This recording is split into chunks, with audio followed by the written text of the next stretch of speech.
Juliette, on revient avec toi donc, sur l'événement politique. Cette audition de François Bayrou dans l'affaire Betaram. Oui, Julien, tu en as parlé tout à l'heure. L'audition a commencé à 17h et voici un petit florilège.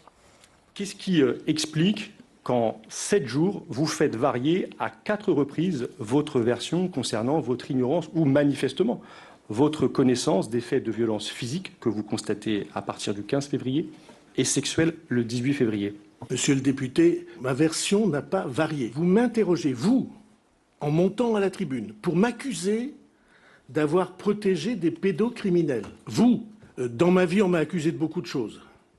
Rarement de faits aussi ignominieusement graves. L'audition est encore en cours, mais nous, ce soir, on va vous raconter les coulisses de cet événement politique. L'audition du Premier ministre se déroule au cœur de l'Assemblée nationale. Elle est pilotée par 2 députés. Voici les bureaux de Paul Vannier, co-rapporteur de la commission d'enquête sur les violences en milieu scolaire.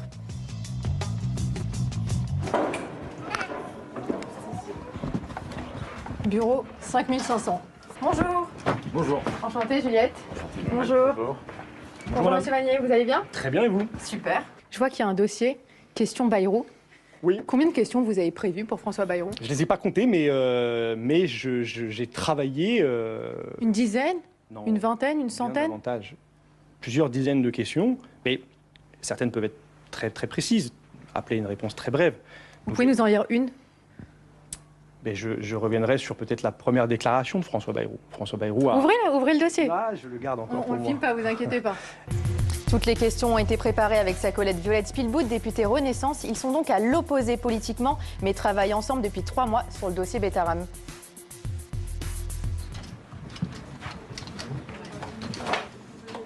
C'est parti pour préparer l'audition de François Bayrou.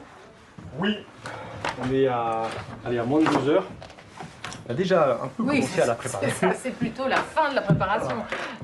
Tu lui montres un certain nombre de courriers qu'on a en Ouais, version j'utiliserai des originale. documents, notamment certains de ceux qu'on a saisis sur Ouais. place. Alors, Et puis après, toi, tu rentres dans le rapport, je crois. Donc moi, rapport de 96. Donc moi, je vais revenir vraiment sur la façon dont s'est fait le rapport, lui poser quelques questions très précises sur les sujets de transmission. La même façon en lui montrant les lettres. Là, j'ai récupéré la lettre originale dont on avait parlé. Parfait, ouais.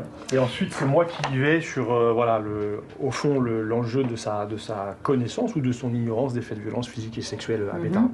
Donc là, toi, tu détailles. Ouais.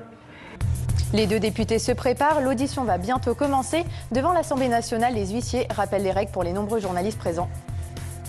Quand je dis les télés, c'est le caméraman qui prend l'image. C'est pas la peine de mettre le preneur de son et le journaliste. N'essayez pas de rentrer si vous n'êtes pas inscrit parce que vous allez vous faire barrer là-bas. Il est bientôt 17h. Dans la salle Lamartine de l'Assemblée, les caméras et les photographes se mettent en place pour l'image du jour, l'arrivée du Premier ministre François Bayrou qui va saluer les 2 rapporteurs de la commission d'enquête avant d'affronter leurs questions. Et l'audition n'est toujours pas finie et évidemment, elle est très suivie par le collectif des victimes de Betaram.